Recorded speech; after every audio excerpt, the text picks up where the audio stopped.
the combination of letter UI is actually from UEI.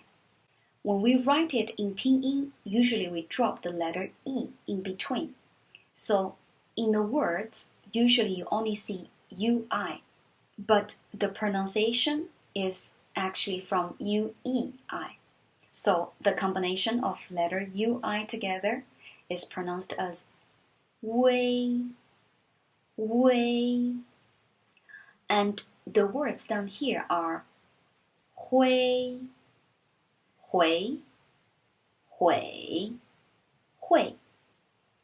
Again, 灰, 回, 回, 会. Again, 灰, 回, 回, 会. And the word 回 in Chinese means to return, to come back, to return.